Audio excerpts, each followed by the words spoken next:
إن الحمد لله نحمده ونستعينه ونستغفره ونؤمن به ونتوكل عليه ونعوذ بالله من شرور أنفسنا ومن سيئات أعمالنا من يهده الله فلا مضل له ومن يضلل فلا هادي له وأشهد أن لا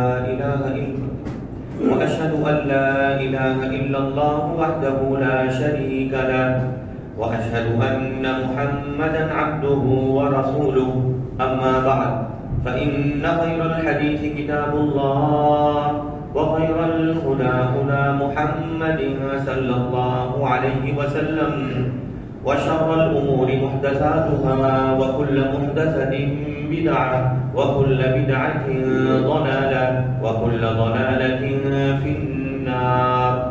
أعوذ بالله من الشيطان الرجيم. بسم الله الرحمن الرحيم. يا أيها الذين آمنوا اتقوا الله حق تقاته ولا تموتن إلا وأنتم مسلمون. يا أيها الناس اتقوا ربكم الذي خلقكم من نفس واحدة وخلق منها زوجها وبث منهما رجالا كثيرا ونساء واتقوا الله الذي تساءلون به والأرحام. يا أيها الذين آمنوا اتقوا الله وقولوا قولا سديدا يصلح لكم أعمالكم ويغفر لكم ذنوبكم ومن يطع الله ورسوله فقد فاز فوزا عظيما. وقال الله تعالى في موضع آخر لقد كان لكم في رسول الله أسوة حسنة. محترم سامعین، حاضرین جمعہ، کریمہ اور بہنوں، خطبہ مسنونہ کے بعد تمام قسم کی تعریف و توصیف صلی اللہ رب العالمین کے لیے لائق و مناسب ہے، جو اللہ تبارک و تعالی ہم تمام لوگوں کا مربی اور پالنہار ہے۔ بعدہ درود و سلام ہو ہمارے آخری نبی جناب محمد رسول اللہ صلی اللہ علیہ وسلم اور ان کے آل و اصحاب پر۔ محترم سامعین، ہم آج کے اس خطبہ جمعے کے موضوع کی طرف آئے، اس سے پہلے کچھ نصیحتیں میں اپنی ماں و بہنوں سے کرنا چاہوں گا کہ ان کے متعلق کچھ شکایتیں یوں آئی ہے، جیسا کہ بار بار ان سے کہا جا چکا ہے کہ ہمیں دوران خطبہ مسجد میں آنے کے بعد ہمیں بات چیت کرنے سے مکمل پرہیز کرنا ہے۔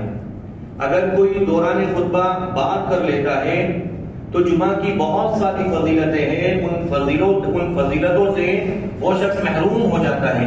حتیٰ کہ اللہ کے نبی صلی اللہ علیہ وسلم نے ہمیں یہاں تک تعلیم دی ہے کہ اگر کوئی شخص بات کرے تو ہمیں اسے یہ بھی نہیں کہنا ہے کہ تو بات نہ کر۔ اگر کوئی شخص کسی کو بات چیت کرنے سے بھی منع کرتا ہے تو گویا وہ شخص بھی لغو کام کرتا ہے، یعنی غلط کام کرتا ہے۔ تو ماؤں بہنوں سے گزارش ہے کہ بار بار آپ کو نصیحتیں کی جاتی ہے، اس کے باوجود بھی آپ اس پر عمل پیرا نہیں ہوتی، اور اب تو الحمدللہ ذمہ داران کی طرف سے آپ کے سامنے اسکرین بھی آ چکی ہے کہ جس طرح مرد حضرات امام کو دیکھ کر خطبہ سن سکتے ہیں، تو ذمہ داران نے یہ بھی کوشش کی ہے کہ آپ لوگ بات چیت نہ کریں، اسکرین کا بھی انتظام کیا ہے، لیکن اس کے باوجود بھی شاید کہ آپ لوگوں کو بات سمجھ میں نہیں آتی۔ اور ایک شکایت یہ بھی ملی ہے کہ جیسے ہی نماز ختم ہوتی ہے، نماز ختم ہونے کے بعد اس مسجد کو آپ لوگ عام گھروں کی طرح سمجھ کر آپ زور زور سے بات چیت کرتی ہے۔ آپ کو معلوم ہونا چاہیے عمر بن خطاب رضی اللہ تعالیٰ عنہ کے دور کے اندر دو شخص یہ مہمان تھے، طائف سے آئے ہوئے تھے، اور مسجد نبوی کے اندر یہ اونچی اونچی آواز میں بات چیت کر رہے تھے۔ عمر رضی اللہ تعالیٰ عنہ نے دیکھا کہ دو شخص جو کہ مدینہ کے نہیں ہیں وہ اونچی اونچی آواز میں بات کر رہے ہیں۔ عمر رضی اللہ تعالیٰ عنہ نے دونوں کو بلایا اور دونوں کو نصیحت کی۔ سب سے پہلے کہا کہ تم لوگ کون اور کہاں سے آئے ہو؟ انہوں نے بتایا کہ ہم لوگ فلاں فلاں لوگ ہیں، ہم لوگ طائف سے آئے ہیں۔ عمر رضی اللہ تعالیٰ عنہ نے کہا کیا تمہیں معلوم نہیں کہ یہ اللہ کا گھر ہے اور اللہ کے گھر میں ہمیں بات چیت نہیں کرنا ہے؟ اگر تم مہمان نہ ہوتے تو میں تمہیں ضرور سزا دیتا۔ تو محترم سامعین، ہمارے لیے مناسب نہیں ہے کہ ہم اللہ کے گھر کو عام عام گھر سمجھے اور عام گھر سمجھ کر ہم بات چیت کریں، یہ بالکل بھی ہمارے لیے مناسب نہیں ہے۔ اور ایک شکایت یہ بھی ہے کہ عورتیں، بہت ساری عورتیں جو بزرگ ہیں، جو کھڑے ہو کر نماز نہیں پڑھ سکتی، وہ کرسی پر بیٹھ کر نماز پڑھتی ہے اور کرسی وہ درمیان میں لگا لیتی ہے، تو یہ مناسب نہیں ہے۔ آپ کے کرسی پر بیٹھنے کی وجہ سے درمیان کے اندر ممکن ہے آپ کی جو پیچھے عورتیں ہیں انہیں تکلیف ہو، تو آپ کے لیے مناسب یہ ہے کہ آپ کرسی کو ایک طرف رکھ کر اس پر بیٹھ کر آپ نماز پڑھیں۔ یہ کچھ نصیحتیں آپ لوگوں کے لیے تھی، اللہ سے امید کرتا ہوں اور آپ لوگوں سے بھی امید ہے کہ آپ اس نصیحت پر مکمل طور سے عمل کریں گے۔ محترم سامعین، اس سے پہلے جب خطبہ تھا تو ہمارا موضوع تھا کہ بیوی کے اندر، مثالی بیوی کے اندر کیا صفات ہونی چاہیے، اور میں نے یہ بھی کہا تھا کہ انشاءاللہ آئندہ جب بھی موقع ملا تو ہم اس پر بھی گفتگو کریں گے کہ ایک مثالی شوہر کیسا ہونا چاہیے، یا اللہ کے نبی صلی اللہ علیہ وسلم بحیثیت شوہر کس طرح ہوا کرتے تھے۔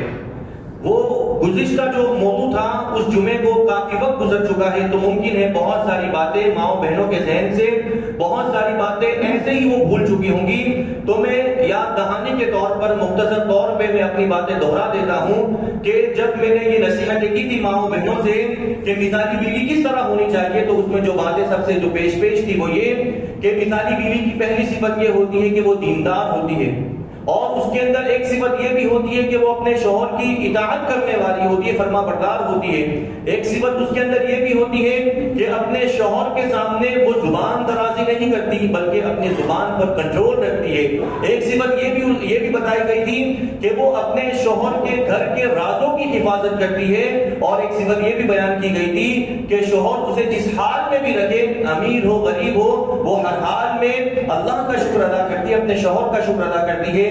یہ مختصر سی کچھ نصیحتیں جو میں نے اس سے پہلے جب میں نے جمعہ یہاں پر دیا تھا کہ مثالی بیوی کیسی ہونی چاہیے، تو یہ باتیں میں نے ذکر کی تھی۔ آج کے اس خطبے کے اندر ہم دیکھیں گے کہ اللہ کے نبی صلی اللہ علیہ وسلم بحیثیت شوہر کس طرح ہوا کرتے تھے، یعنی اللہ کے نبی کی ہم شوہرانہ سنتیں، کچھ سنتیں آج کے اس خطبے میں جاننے کی کوشش کریں گے۔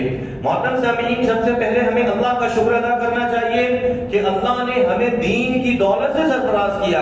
جب ایک انسان کی زندگی میں حقیقی معنوں میں دین گھر کرتا ہے، حقیقی معنوں میں جب ایک کسی کے دل کے اندر دین مکمل طور سے گھر کرتا ہے، تو دین داخل ہونے کی وجہ سے اس انسان کا صرف اور صرف کسی ایک پہلو پر دین نظر نہیں آتا، بلکہ اس دین کے داخل ہونے کی وجہ سے اس انسان کے مکمل پہلو ہمیں روشن نظر آتے ہیں۔ مثلا اگر ایک تاجر کے دل کے اندر دین داخل ہوتا ہے تو اس کی تجارت میں ہمیں ایمانداری نظر آتی ہے۔ اگر ایک لین دین کرنے والا شخص مومن ہے تو ہمیں اس کی لین دین کے اندر اس کی ایمانداری نظر آتی ہے، اس کے بات چیت میں ہمیں اس کے ایمان کا اثر نظر آتا ہے۔ اسی طرح ایک بندہ مومن کے دل کے اندر جب ایمان گھر کرتا ہے، وہ شوہر ہوتا ہے، تو اس کا تعلق اپنی بیوی سے بہت مضبوط ہو جاتا ہے اور اپنے گھر والوں کے تئیں وہ بالکل نرم ہو جاتا ہے، ایک کافر شوہر اور ایک مسلمان شوہر میں بالکل فرق ہونا چاہیے۔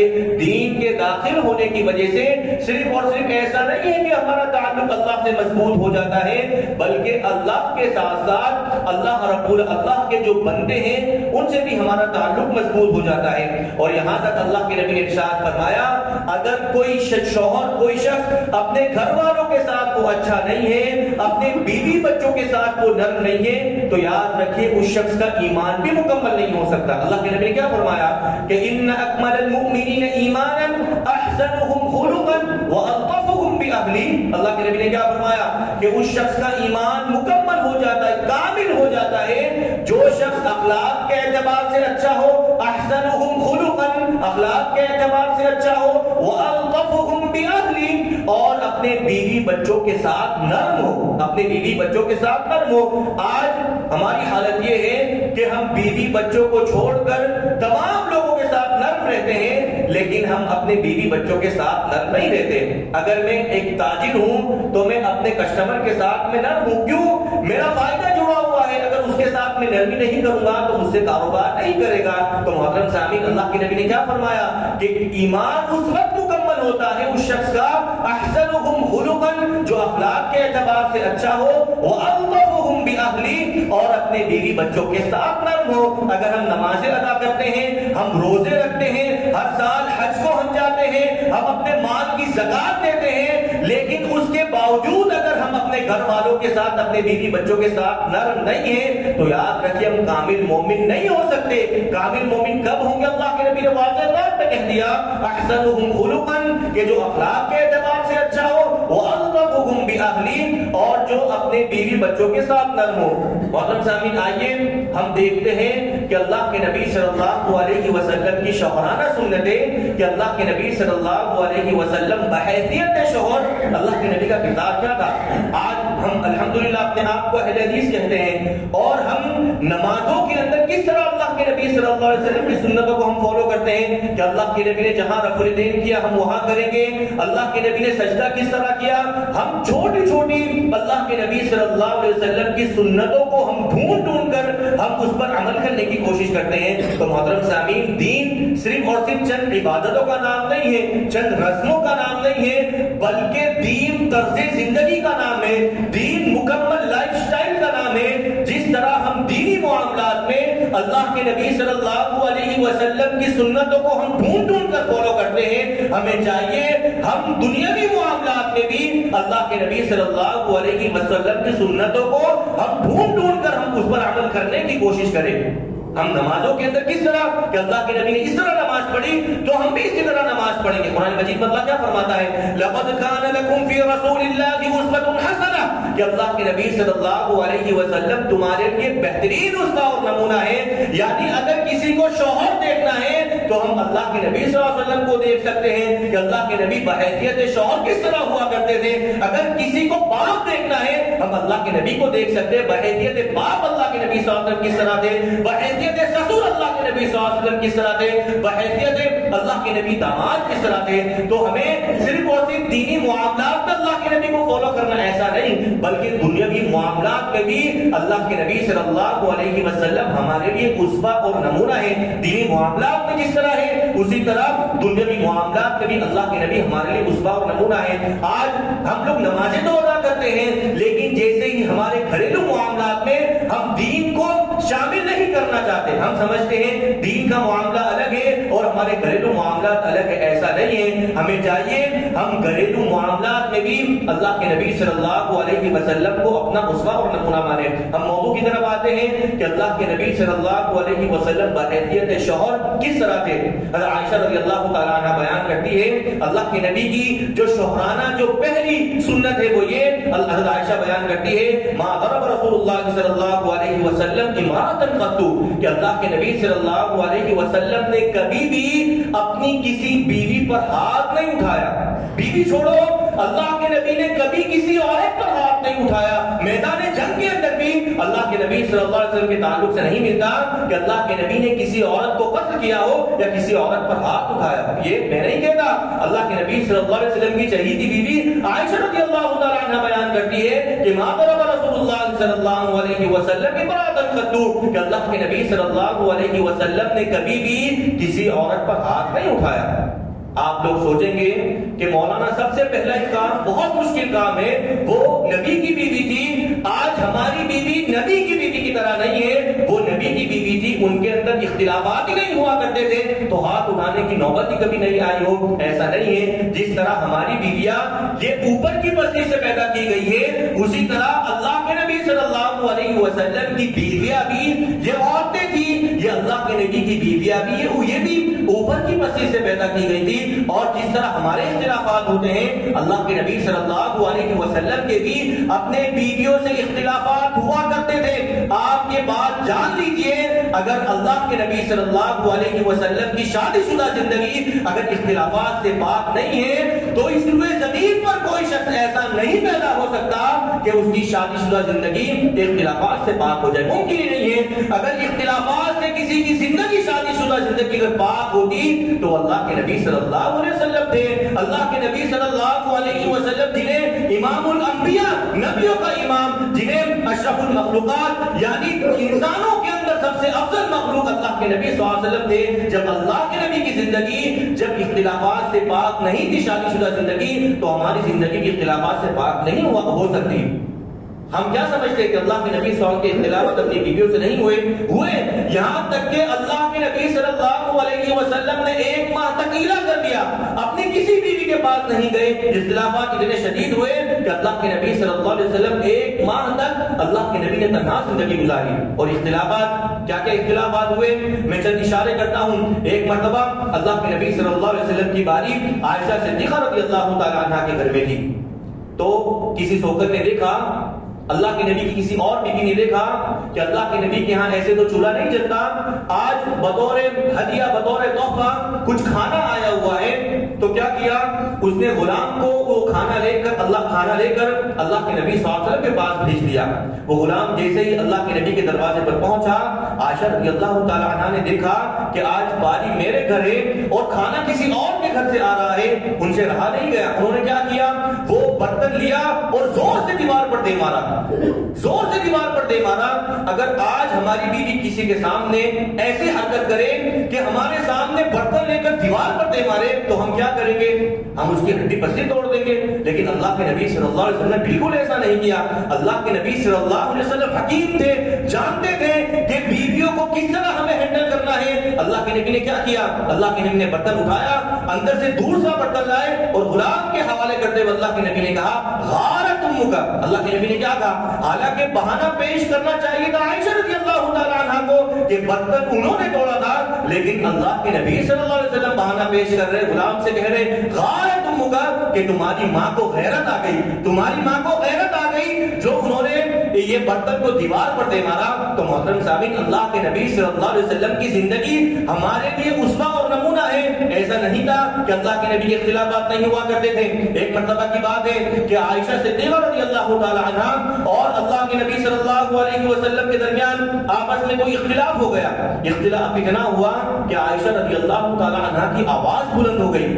ابو بکر صدیق رضی اللہ تعالی عنہ، یہ مسند احمد کی روایت ہے، شیخ البانی نے اس روایت کو بالکل صحیح کہا ہے. ابو بکر صدیق رضی اللہ تعالی عنہ گھر میں تشریف لے آئے اور اللہ کے نبی نے اجازت مانگی کہ اللہ کے نبی میں آنا چاہ رہا ہوں. اللہ کے نبی نے اجازت دی. ابو بکر نے دیکھا کہ عائشہ صدیقہ رضی اللہ تعالی عنہ جو ان کی بیٹی ہے، اللہ کے نبی سے اللہ کے نبی کے سامنے یہ اونچی آواز میں بات کر رہی ہے. کسی معاملے میں جھگڑا ہوا ہوگا، یہ جھگڑے کی وجہ سے اونچی اونچی آواز میں بات کر رہی ہے. ابو بکر صدیق رضی اللہ عنہ گئے، اپنی بیٹی کو غصہ کرنے لگے کہ آپ کو معلوم نہیں کہ اللہ کے نبی صلی اللہ علیہ وسلم کے سامنے اونچی آواز میں بات کر رہی ہو. اللہ کے نبی نے جب دیکھا کہ ابو بکر صدیق رضی اللہ تعالی عنہ اپنی بیٹی کو ڈانٹ رہے ہیں، اللہ کے نبی درمیان میں آئے اور ابو بکر صدیق سے کہا کہ آپ جائیے، میرا معاملہ میں دیکھ لوں گا. پھر اللہ کے نبی صلی اللہ علیہ وسلم نے ابو بکر کو بھیجا اور حضرت عائشہ کو مناتے ہوئے اللہ کے نبی نے کیا کہا کہ دیکھا میں نے آپ کو اس آدمی سے بچا لیا، آپ کے والد سے میں نے آپ کو بچا لیا، آپ کے والد آپ پر غصہ کر رہے تھے اور میں نے آپ کو آپ کے والد سے بچا لیا. ابو بکر نے جیسے ہی اللہ کے نبی کی آواز سنی واپس پلٹے، دیکھا اللہ کے نبی صلی اللہ علیہ وسلم عائشہ کو منا رہے ہیں. ابو بکر نے کیا کہا کہ اللہ کے نبی جس طرح آپ نے اپنے جھگڑے کے اندر مجھے شریک کیا، آپ اپنی صلح میں بھی مجھے شریک کر لیجئے. تو محترم سامعین، یہ اللہ کے نبی صاحب کا اخلاق تھا کہ بیویوں سے اختلافات ہوئے لیکن اللہ کے نبی صلی اللہ علیہ وسلم نے کبھی بھی اپنی بیوی پر ہاتھ نہیں اٹھایا. اگر بیوی ہمارے سامنے اگر برتن پھینک دے تو ہم ہاتھ اٹھائیں گے نہیں اٹھائیں گے. اگر بیوی اپنے والد کے سامنے ہمارے لیے اونچی آواز میں بات کرے تو ہمارا شاید پارا چڑھ جائے گا، ہم اس وقت بھی ہاتھ شاید اٹھا لیں گے. لیکن اللہ کے نبی نے ہمیں تعلیم دی ہے، اللہ کے نبی نے ہمیں سکھلایا ہے کہ بیویوں کے اندر اگر تمہیں کوئی چیز ناگوار گزرے تو بہت ساری چیزیں اس میں اچھائی بھی ہے، بہت ساری اچھی چیزیں بھی ہے، آپ ان کی اچھائیوں کو سامنے رکھیں، آپ کو کبھی ہاتھ اٹھانے کی نوبت ہی نہیں آئے گی. اور محترم سامعین، اللہ کے نبی صلی اللہ علیہ وسلم کی چند نصیحتیں اگر ایک شوہر اپنے ذہن میں رکھے گا تو یہ نصیحتیں اتنی کارگر ہیں کہ اس کا گھر کبھی بھی خراب نہیں ہو سکتا.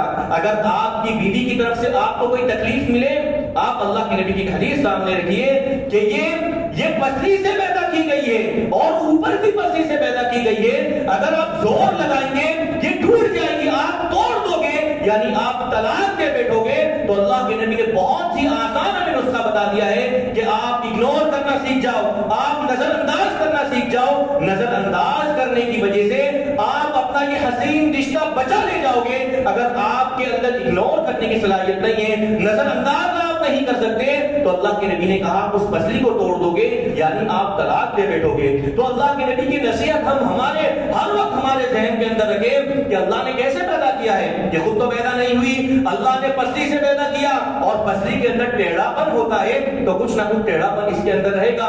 اور بھی بہت ساری اچھائیاں ہیں کہ اللہ نے اولاد کی نعمت تمہیں تمہاری بیویوں کی وجہ سے دی ہے، تمہاری بیویاں تمہیں گناہوں سے بچاتی ہے، تم اپنی جسمانی ضرورت تم اپنی بیویوں کے ذریعے پوری کرتے ہو۔ محترم سامعین، اگر یہ نصیحت اللہ کے نبی صلی اللہ علیہ وسلم کی آپ یاد رکھو گے تو یاد رکھیں کبھی نوبت نہیں آئے گی کہ آپ اپنا گھر خراب کر لے جاؤ۔ لیکن آج ہمارا معاملہ کیا ہے معلوم ہے کہ آج ہمیں عورت کی شکل میں، بیوی کی شکل میں ہمیں روبوٹ چاہیے، ہم اپنے حساب سے اس میں پروگرام فکس کر دیں اور اسی حساب سے چلنا چاہیے۔ ہم بھول جاتے ہیں اس کے بھی کچھ جذبات ہیں، اللہ نے اس کے جذبات کو اس کے عقل پر تعلیم کر دیا ہے، وہ روبوٹ نہیں، وہ بھی انسان ہے۔ اختلافات اللہ کے نبی صلی اللہ علیہ وسلم کے اپنی بیویوں سے ہوئے تو محترم سامعین ہمارے بھی اختلافات ہوں گے۔ جس طرح اللہ کے نبی کو ہم دین کے معاملے میں اسوہ نمونہ مانتے ہیں، ہمیں چاہیے ہم دنیاوی معاملات میں بھی، ہماری گھریلو زندگی کے اندر بھی ہم اللہ کے نبی صلی اللہ علیہ وسلم کو اسوہ نمونہ مانے۔ اگر ہم نے یہ کام کر لیا، یاد رکھیے ہمیں کبھی بھی مارنے کی نوبت نہیں آئے گی۔ اب بہت سارے لوگ یہ کہیں گے، شاید یہ سوچیں گے کہ قرآن مجید میں تو عورتوں کو مارنے کا حکم ہے، تو اللہ کے نبی نے کیوں ہاتھ نہیں اٹھایا؟ تو قرآن مجید میں عورت کو مارا جا سکتا ہے لیکن مارنا لازم ہے ایسا نہیں ہے، اور وہ بھی کب مارنا ہے؟ اللہ تعالیٰ ارشاد فرماتا ہے واللاتی تخافون نشوزهن فاعظوهن واهجروهن فی المضاجع۔ اللہ تبارک و تعالیٰ کیا فرماتا ہے؟ واللاتی تخافون نشوزهن، کہ تمہیں عورتوں کو کب مارنا ہے وہ بھی اللہ تبارک و تعالیٰ نے اسٹیپ بتا دیے کہ واللاتی تخافون نشوزهن، جب تمہیں خوف ہو ان کی بغاوت کا، یعنی عورت باغی ہو جائے، بالکل نافرمان ہو جائے، اطاعت و فرما برداری نہ کرے۔ اگر عورت باغی ہو جائے تو ظاہر سی بات ہے بغاوت کے چلتے ایک گھر اچھی طرح نہیں چل سکتا۔ تو اللہ کیا فرماتا ہے واللاتی تخافون نشوزهن، جب تمہیں خوف ہو ان کے نشوز کا، ان کی بغاوت کا، تو تمہیں کیا کرنا ہے؟ فاعظوهن، سب سے پہلے تمہیں نصیحت کرنا ہے، ڈائریکٹ مارنا نہیں ہے، سب سے پہلے کیا کرنا ہے؟ تمہیں نصیحت کرنا، فاعظوهن۔ پھر دوسرا اسٹیپ کیا ہے؟ اگر آپ کے نصیحت کرنے کے باوجود بھی وہ نہ مانے، پھر اللہ کہتا ہے وَاهْجُرُوهُنَّ فِي الْمَضَاجِعِ، پھر تمہیں اپنا بستر ان سے الگ کرنا ہے۔ محترم سامعین، یہ بستر الگ کرنا یہ ایک حکمت ہے نا، اللہ تبارک و تعالیٰ کا فیصلہ ہے۔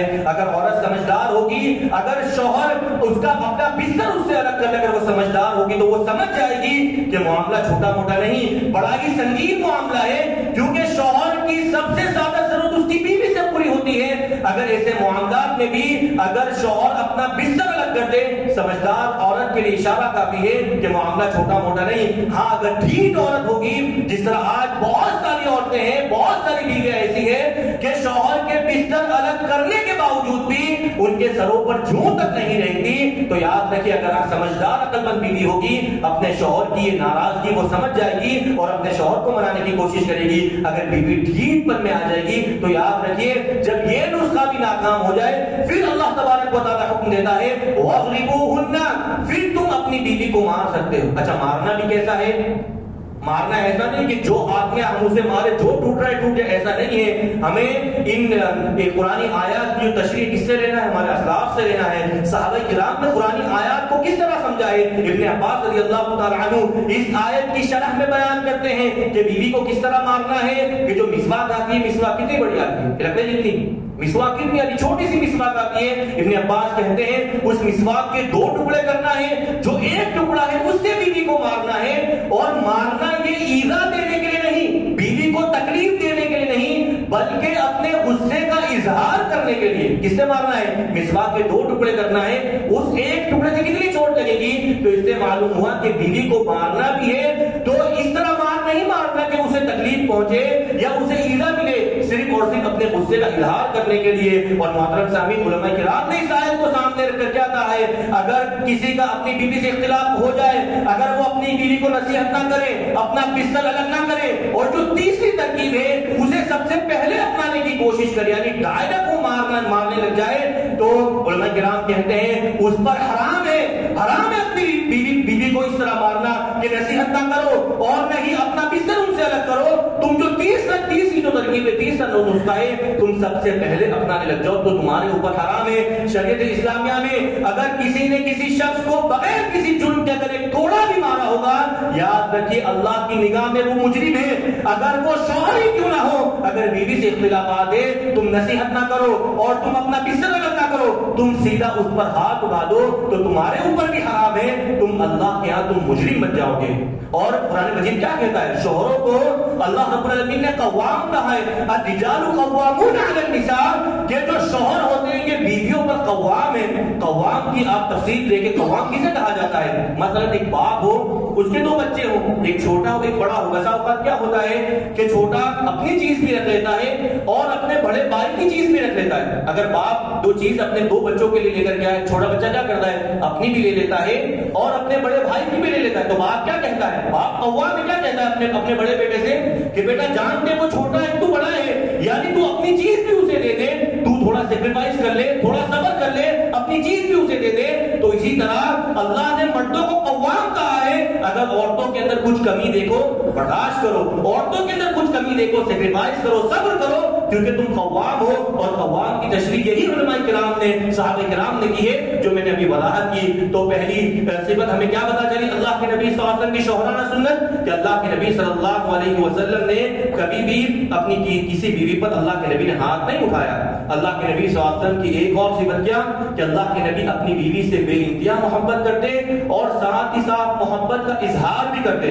یہاں پر اکثر بزرگ لوگ ہیں، شاید وہ یہ سوچتے ہوں کہ آج مولانا کا جو عنوان ہے جوانوں کے لیے، ایسا نہیں ہے. حالانکہ جو احادیث ہے اللہ کے نبی صلی اللہ علیہ وسلم کی، حضرت عائشہ صدیقہ رضی اللہ تعالی عنہ سے شادی کا جو معاملہ کب پیش آیا، یعنی اللہ کے نبی صلی اللہ علیہ وسلم کو 40 سال تک نبوت ملی، 40 سال کی زندگی میں نبوت ملی، 23 سال اللہ کے نبی صلی اللہ 13 سال اللہ کے نبی صلی اللہ علیہ وسلم مکہ میں مقیم رہے اور اس کے بعد ہجرت کی. یعنی مدینہ میں اللہ کے نبی صلی اللہ علیہ وسلم جب پہنچے تقریباً اللہ کے نبی کی عمر کتنی تھی؟ 53 سال تھی. یعنی جوانی کا مرحلہ اللہ کے نبی کا گزر چکا تھا. تو اس وقت یہ احادیث ہے. تو آج کا یہ میرا موضوع، یہ بیان صرف اور صرف جوانوں کے لیے نہیں بلکہ یہ بوڑھوں کے لیے بھی آپ کہہ سکتے ہیں، کیونکہ اللہ کے نبی کے تمام احادیث مدینہ پہنچنے کے بعد کیے اور تقریباً اللہ کے نبی کی عمر 53 سال کے قریب ہو گئی تھی. اور عائشہ رضی اللہ تعالیٰ عنہ کیا کہتی ہے کہ جب میں حائضہ ہوتی تو اللہ کے نبی صلی اللہ علیہ وسلم کیا کرتے، ہم جب ساتھ میں کھانے بیٹھتے تو اللہ کے نبی کیا کرتے کہ بوٹی جس جگہ سے بوٹی کو میں نے نوچا ہوتا، میں نے کھایا ہوتا، اللہ کے نبی صلی اللہ علیہ وسلم اس بوٹی کو اٹھاتے اور اسی جگہ سے کھاتے جس جگہ سے میں نے کھایا تھا. اور عائشہ کو چیز اچھی لگتی. اب محبت کا اظہار انسان جس طرح بھی کرنا چاہے وہ کر سکتا ہے، بس یہ ہے کہ حرام وہ مطلب شریعت اسلامیہ سے باہر نہ ہو، حرام نہ ہو. وہ ایک دائرے کے اندر رہ کر جس طریقے سے بھی اپنے بیوی سے محبت کا اظہار کرے وہ کر سکتا ہے. اگر بیوی سے محبت کا اظہار کرتا ہے، یاد رکھیے اس پر بھی اسے اجر و ثواب ملے گا. عائشہ یہ بھی بیان کرتی ہے اگر کسی برتن کے اندر شوربہ یا پانی ہوتا، میں جس جگہ سے پیتی، اللہ کے نبی صلی اللہ علیہ وسلم بھی اسی جگہ سے ہونٹ لگا کر پیتے جس جگہ سے میں نے پیا تھا. تو اللہ کے نبی صلی اللہ علیہ وسلم اپنی بیوی سے پیار بھی کرتے اور ساتھ ہی ساتھ پیار کا اظہار بھی کرتے. عائشہ کہتی ہے کہ کبھی کبھار اللہ کے نبی صلی اللہ علیہ وسلم اتنا مجھ سے پیار کرتے کہ میرا نام بدل دیتے. جیسے اللہ حضرت عائشہ کہتی ہے میرا نام عائشہ ہے، اللہ کے نبی مجھ سے کبھی کبھی کہتے یا عائش یا کبھی کہتے یا حمیرہ. تو یہ بھی ایک بیوی سے محبت اور محبت کا اظہار ہے. اگر کوئی اپنی بیوی کا نام بدل کر محبت کا اظہار کرنا چاہے بالکل کر سکتا ہے. عائشہ کہتی ہے اللہ کے نبی صلی اللہ علیہ وسلم اس طرح بھی ہم سے محبت کرتے اور محبت کا اظہار کرتے. تو اللہ کے نبی کی کیا صفت ہمیں پتہ چلی کہ اللہ کے نبی محبت بھی کرتے تھے اور ساتھ ہی ساتھ محبت کا اظہار بھی کرتے. ایک اور صفت یہ بھی تھی کہ اللہ کے نبی صلی اللہ علیہ وسلم اپنی بیویوں کو وقت بھی دیا کرتے تھے. آج اکثر عورتوں کی شکایت ہوتی ہے کہ ہمارے شوہر ہمیں وقت نہیں دیتے. صبح جاتے ہیں، مغرب کے وقت آتے ہیں، نہا دھو کر پھر جب نکلتے ہیں تو رات میں اس وقت گھر میں داخل ہوتے ہیں جب ہم لوگ سو جاتے ہیں. آج اکثر عورتوں کی شکایتیں. یاد رکھیے اگر آپ اپنی بیوی کو وقت نہیں دے رہے ہو، اس کا حق مار رہے ہو، اللہ کے یہاں تم مجرم ہو۔ اللہ کے نبی صلی اللہ علیہ وسلم کا معمول کیا تھا کہ اللہ کے نبی صلی اللہ علیہ وسلم عصر کے بعد تمام بیویوں کے گھر چکر لگاتے، یعنی تمام بیویوں کے گھر جاتے اور اللہ کے نبی تمام بیویوں کے پاس بیٹھتے۔ آج ہماری ایک ہے، ہم وقت نہیں دے پاتے، اللہ کے نبی کی کہیں ایک تھی، لیکن اللہ کے نبی صلی اللہ علیہ وسلم کا معمول یہ تھا کہ عصر کی نماز کے بعد تمام بیویوں کے پاس جاتے اور تھوڑا تھوڑا وقت دیتے، یہاں تک کہ عشاء کی نماز کے بعد جس بیوی کے گھر میں باری ہوتی اللہ کے نبی وہاں جاتے اور تمام بیویاں جمع ہو جاتی اور تمام بیویوں کے ساتھ اللہ کے نبی صلی اللہ علیہ وسلم بیٹھ کر ہنسی مذاق کرتے ہیں۔ تو محترم سامعین، ہمیں بھی چاہیے کہ ہم بھی ہماری بیویوں کو وقت دیں۔ آج سب سے بڑی جو رکاوٹ ہے ہمارے اور ہماری بیویوں کے درمیان وہ ہمارا موبائل ہے۔ آج اگر ہم جلدی گھر کو بھی چلے جاتے ہیں تو ہمارا موبائل یہ رکاوٹ بن جاتا ہے کہ ہم اپنی بیوی کو وقت نہیں دے پاتے۔ تو محترم سامعین، میں کہوں گا اگر آپ ایسا کرتے ہیں، اللہ تمام کو ہدایت دے، ساتھ میں مجھے بھی، اگر ہم اپنی بیوی کو وقت نہیں دیں گے، یاد رکھیے اللہ کے ہم مجرم ہیں، ہم حق تلفی کر رہے ہیں، ہم اپنی بیوی کا حق مار رہے ہیں۔ تو اللہ کے نبی صلی اللہ علیہ وسلم کی ایک صفت یہ بھی تھی کہ اللہ کے نبی صلی اللہ علیہ وسلم بحیثیت شوہر کس طرح تھے کہ اللہ کے نبی اپنی بیوی کو وقت دینے والے تھے۔ اور اللہ کے نبی صلی اللہ علیہ وسلم کی ایک صفت یہ بھی تھی، شوہرانہ سنت میں سے ایک سنت یہ بھی تھی کہ اپنی بیویوں کا بہت خیال کرتے تھے، حد سے زیادہ اللہ کے نبی صلی اللہ علیہ وسلم اپنی بیویوں کا خیال کرتے تھے۔ اگر اللہ کے نبی کی کوئی بیوی بیمار ہو جاتی، اللہ کے نبی سے شکایت کرتی کہ اللہ کے نبی میں بیمار ہو گئی ہوں، اللہ کے نبی صلی اللہ علیہ وسلم خود ان پر رقیہ پڑھ کر دم کر دیتے۔ قرآن مجید کی سورت وغیرہ پڑھ کر اللہ کے نبی اپنی بیویوں پر دم کرتے تھے۔ اگر آج ہماری بیوی ہم سے شکایت کرے بیماری کی تو ہم اپنا شاید سر پکڑ لیتے ہیں، لیکن اللہ کے نبی کا معمول کیا تھا؟ اگر کوئی بیوی بیمار ہو جاتی اللہ کے نبی جناب خیال کرتے کہ اللہ کے نبی صلی اللہ علیہ وسلم خود رقیہ وغیرہ پڑھ کر ان پر دم کر دیا کرتے تھے۔ اور صفیہ رضی اللہ تعالیٰ عنہا کے تعلق سے آتا ہے، ایک مرتبہ کسی جنگ میں اللہ کے نبی صلی اللہ علیہ وسلم کے ساتھ تھی، ان کا اونٹ تھوڑا سا کمزور تھا، اللہ کے نبی صلی اللہ علیہ وسلم کا اونٹ آگے نکل گیا، ان کا اونٹ پیچھے رہ گیا اور کمزور ہونے کی وجہ سے اونٹ بیٹھ گیا۔ اور صفیہ دیکھا کہ سب لوگ آگے جا چکے ہیں، میں اکیلی ہوں، اور صفیہ رضی اللہ تعالیٰ عنہا رونے لگی۔ ویسے بھی عورتوں کے آنسو جو آنکھوں پر ہی ہوتے ہیں وہ رونے لگی۔ اللہ کے نبی صلی اللہ علیہ وسلم کو جب معلوم ہوا کہ صفیہ کا اونٹ پیچھے رہ گیا ہے، اللہ کے نبی صلی اللہ علیہ وسلم بڑھ گئے، حضرت صفیہ کے پاس پہنچے، دیکھا صفیہ رضی اللہ تعالیٰ عنہا رو رہی ہے۔ اللہ کے نبی صلی اللہ علیہ صحابہ کرام نے دیکھا کہ اللہ کے نبی صلی اللہ علیہ وسلم نے اپنی ہاتھوں سے اپنی بیوی کے آنسو صاف کیے۔ اگر آج ہم یہ کام کرتے، اور والدین بہت سارے پرانے خیالات کے والدین ہوتے ہیں، وہ جب دیکھ لیں کہ میرا بیٹا ذرا سا اپنی بیوی کی طرف جھک گیا ہے تو نہ جانے کیا کیا اسے الزام سے نوازتے ہیں کہ جورو کا غلام ہوگا، نہ جانے کیا کیا۔ اگر ہم اپنے آپ کو اہل حدیث کہتے ہیں، ہمیں اللہ کے نبی کی سیرت پڑھنی چاہیے کہ اللہ کے نبی صلی اللہ علیہ وسلم اپنی بیوی کے ساتھ کس طرح رہا کرتے تھے، کتنا ان کا خیال رکھتے تھے۔ صفیہ رضی اللہ تعالیٰ عنہ کہتی ہیں ایک مرتبہ اونٹ بیٹھا اور اللہ کے نبی صلی اللہ علیہ وسلم مجھ سے کہا اونٹ پر بیٹھ جاؤ۔ حضرت صفیہ کی ہائٹ ذرا سی کم تھی اور اونٹ کا کوہان ہم تمام لوگ جانتے تھوڑا سا اونچا ہوا کرتا ہے۔ حضرت صفیہ کہتی ہے میں کوششوں کے باوجود بھی بیٹھ نہیں پا رہی تھی، تو اللہ کے نبی جھک گئے میرے لیے، اپنی ران مجھے دی اور اپنی بیوی سے کہا کہ یہاں پر پیر رکھو اور تمہیں چاہیے تم اونٹ پر چڑھ جاؤ۔ تو محترم سامعین، اللہ کے نبی صلی اللہ علیہ وسلم کی سنت ہے اپنی بیویوں کا خیال رکھنا، تو ہماری بھی ذمہ داری بنتی ہے۔ جس طرح ہم نمازوں کے اندر سنتیں ڈھونڈتے ہیں کہ اللہ کے نبی نے کیا ہم بھی کریں گے، تو ہمیں چاہیے اپنے گھریلو معاملات میں بھی اللہ کے نبی صلی اللہ علیہ وسلم کو اسوہ اور نمونہ بنائے۔ محترم سامعین، ایک آخری سنت اللہ کے نبی کی یہ بھی ہے کہ اپنی بیوی پر خرچ کیا کرتے تھے، اپنی بیوی پر خرچ کیا کرتے تھے۔ اور اللہ کے نبی نے فرمایا اگر تمہارے پاس 4 دینار ہو تو تمہیں چاہیے 1 دینار اللہ کے راستے میں صدقہ کر دو، 1 دینار کسی یتیم کو دے دو، 1 دینار سے کسی غلام کو آزاد کروا دو، اور 1 دینار اپنے بیوی بچوں پر خرچ کرو۔ تمہیں سب سے زیادہ ثواب جس دینار پر ملے گا، کس دینار پر؟ غلام آزاد کرنے پر، صدقہ کرنے پر، یتیم کو دینے پر نہیں، بلکہ سب سے زیادہ ثواب تمہیں اس دینار پر ملے گا جو دینار تم نے اپنی بیوی بچوں پر خرچ کیے۔ آج بہت سارے شوہر ایسے ہیں جو اپنے اوپر تو بہت اچھا خرچ کر لیتے ہیں، جہاں بیویوں کی باری آتی ہے تو معلوم ہوتا ہے ان کے پاس پیسے نہیں ہوتے۔ آج ہم دیکھتے ہیں اکثر لوگ جب چھٹی ہوتی ہے سنیچر اتوار والے دن وہ باہر جاتے ہیں کھانے کے لیے۔ ایک صحابی نے کہا کہ اللہ کے نبی صلی اللہ علیہ وسلم ہماری بیویوں کے کیا حقوق ہے ہمارے اوپر؟ اللہ کے نبی نے کہا جو تم کھاؤ اپنی بیوی کو کھلاؤ، جو تم پہنو اپنی بیوی کو پہناؤ، اور اپنی بیوی کے ساتھ گالی گلوچ نہ کرو، اپنی بیویوں کے چہروں پر نہ مارو۔ تو محترم سامعین، اللہ کے نبی تعلیم دے رہے ہیں جو تم کھاؤ اپنی بیوی کو کھلاؤ، ہم معلوم ہو رہا ہے کہ ہر سنڈے ہر سنیچر ہم لوگ جا رہے ہیں کسی ہوٹل میں کھانے کے لیے اور ہماری بیوی وہیں بھوکی بن رہی ہے. بہت ساری مرتبہ آپ کہتے ہیں بیویاں کچھ مانگتی نہیں ہے، اور اللہ کے بندو اللہ نے سمجھ آپ کو نہیں دی ہے کہ جو تم کھاؤ اپنی بیوی کو کھلاؤ. تو تمہاری ذمہ داری بنتی ہے کہ تم جب ہر سنڈے جاتے ہو اپنی بیویوں کے لیے بھی کچھ لے آیا کرو. یہ اللہ کے نبی صلی اللہ علیہ وسلم کی سنت ہے. تو محترم سامعین، ہمیں معلوم ہوا کہ اللہ کے نبی صلی اللہ علیہ وسلم بحیثیت شوہر کس طرح ہوا کرتے تھے. وقت ختم ہو چکا ہے. میں آخری نصیحت میں کرنا چاہوں گا کن سے؟ لڑکوں کے والدین سے. اس سے پہلے جب ایک مثالی بیوی کیسی ہونی چاہیے میں نے نصیحت کی تھی لڑکی کے والدین سے کہ اگر آپ کی بچی کچھ شکایت کرے اپنے شوہر کے بارے میں، شوہر کے گھر کے بارے میں، تو آپ چھوٹی چھوٹی شکایتوں کی وجہ سے آپ اپنی بیٹی کا گھر خراب نہ کریں. آج کے اس خطبے میں ہم نصیحت کریں گے، انصاف ہونا چاہیے. آج کے اس خطبے میں ہم نصیحت کریں گے کن کو؟ لڑکے کے والدین کو. آج علماء کرام کے بعد جو طلاق کے مسائل آتے ہیں، مولانا اقبال صاحب بیٹھے آپ پوچھ سکتے ہیں، اکثر مسائل 50% مسائل کیسے ہوتے معلوم ہے آپ کو کہ جس میں شوہر اور بیوی کا کچھ قصور ہی نہیں ہوتا، یعنی شوہر اور بیوی کی کچھ انبن ہی نہیں ہوتی. اور انبن کس سے ہوتی ہے؟ بیوی کی انبن ہو رہی ہے ساس سے، بیوی کی انبن ہو رہی ہے سسر سے، بیوی کی انبن ہو رہی ہے نند سے.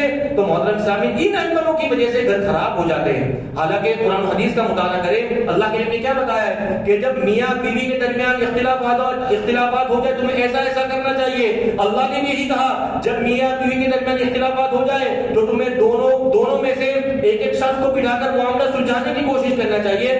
لیکن میرے علم میں نہیں ہے کہ قرآن و حدیث میں ہمیں یہ ملتا ہو اگر بیوی کی انبن ہو جائے ساس سے تب ہمیں ایسا کرنا چاہیے، سسر سے تب ہمیں ایسا کرنا چاہیے. نہیں، گھر خراب ہو کب؟ جب شوہر اور بیوی کی نہ بنے. جب گھر خراب ہو سمجھ میں آتا ہے، لیکن شوہر اور بیوی کی بن رہی ہے، شوہر کی ماں سے نہیں بن رہی، شوہر کی بہنوں سے نہیں بن رہی، اس وجہ سے اگر گھر خراب ہو تو یاد رکھیں یہ مناسب نہیں ہے. تو میں نصیحت کرنا چاہوں گا لڑکوں کے والدین سے، اگر آپ کو معلوم ہو کہ آپ کی بہو میں اور آپ کے بیٹے میں تو جم رہی ہے، بہو کی جم کس سے نہیں، ہم سے نہیں جم رہی ہے، ہماری بیوی ساس سے نہیں جم رہی ہے، نند سے نہیں جم رہی، تو ہمیں کیا کرنا چاہیے؟ ایک عقل مند باپ کی علامت کیا ہے؟ عقل مند باپ کی علامت یہ ہے کہ پیار محبت سے وہ اسے الگ کر دے، پیار محبت سے اسے الگ کر دے. اگر اللہ نے استطاعت نہیں دی الگ کرنے کی تو کرائے کا گھر لے کر ہی الگ کر دے. اگر استطاعت دی تو ماشاءاللہ بہت اچھی بات ہے، اگر اللہ نے استطاعت نہیں دی ہے تو کرائے کا گھر لے کر ہی الگ کر دے. لیکن افسوس کی بات یہ ہے آج بہت سارے ہمیں ایسے باپ یا ایسی مائیں نظر آئیں گی صرف اور صرف اپنے انا کو بچانے کے چکر میں، اپنے ایگو کو بچانے کے چکر میں اپنے بچوں کا گھر خراب کر دیتی ہے. اگر بہو سامنے کہہ دے ساس کے سسر کے تو ساس سمجھتی ہے کہ اس کی مجال کیسے وہ میرے سامنے کہنے کی، سسر سمجھتا ہے اس کی مجال کیسے وہ میرے سامنے کہنے کی، اور کیا کرتا ہے اس بیٹی کو اپنے گھر بھیج دیتا ہے اور رشتہ خراب کر دیتا ہے. حالانکہ یہ اتنا حسین رشتہ ہے، شوہر بیوی کا اتنا حسین رشتہ ہے کہ اللہ کے نبی نے کہا کہ اگر اس رشتے کو بچانے کے لیے آپ کو جھوٹ کا سہارا لینا پڑے تب آپ جھوٹ کا سہارا بھی لے سکتے ہیں. حالانکہ جھوٹ یہ گناہ کبیرہ میں سے ہے، جھوٹ بولنا حرام ہے. لعنت اللہ علی الکاذبین، جھوٹوں پر اللہ کی لعنت ہو. لیکن یہ رشتہ اتنا حسین ہے کہ اللہ کے نبی نے کہا کہ اگر اس رشتے کو بچانے کے لیے اگر آپ کو جھوٹ کا سہارا لینا پڑے تو آپ جھوٹ کا سہارا بھی لے سکتے ہیں. تو محترم سامعین، اگر میں باپ ہوں، اگر معلوم ہو جائے کہ میری بہو کی انبن مجھ سے ہے، میری بیوی سے ہے، میری بیٹیوں سے ہے، میرے بیٹے سے نہیں ہے، اگر میں باپ کی علامت یہ ہے کہ چپ چاپ اسے الگ کر دے اور اللہ کے عذاب کو مول لینے سے وہ بچ جائے. بہت سارے باپ کیا ہوتے ہیں اپنے ایگو کے چکر میں گھر خراب کر دیتے ہیں. بہت ساری ماں ایسی ہوتی ہے اپنی انانیت کی وجہ سے گھر خراب کر دیتی ہے اور اللہ کا عذاب مول لے لیتی ہے اور لوگوں سے کہتے پھرتے ہیں کہ میرے سامنے کہا میں نے تو گھر سے نکال دیا، میری بیوی کے سامنے کہا میں نے گھر سے نکال دیا. ارے اللہ کے بندو، تم نے اپنی ناک کو تو بچا لیا لیکن اللہ کا عذاب تم نے مول لے لیا. اپنی ناک کو گرا کر، اپنی ایگو کو ایک طرف رکھ کر اگر تم گھر بچا لے جاؤ اپنے بیٹے کا، اپنی بہو کا، تو یہ بہت ہی سستا سودا ہے. تو یہ نصیحت میری والدین سے دی. آخر اللہ سے ہم دعا کرتے ہیں کہ اللہ رب العالمین ہم تمام لوگوں کو بہترین شوہر بننے کی توفیق عطا فرما.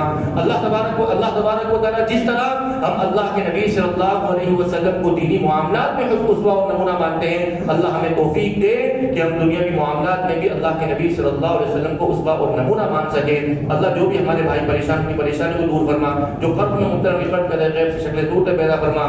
اللہ جو بیمار ہے انہیں شفا کاملہ، شفا عاجلہ، شفا دائمہ عطا کر. اللہ جو بھی اولاد ہے انہیں اولاد نصیب کر. اللہ جب تک تو ہمیں زندہ رکھ ایمان پر رکھ، جب ہمارا خاتمہ ہو تو ایمان کی خیر پر ہو. آمین و علیہ.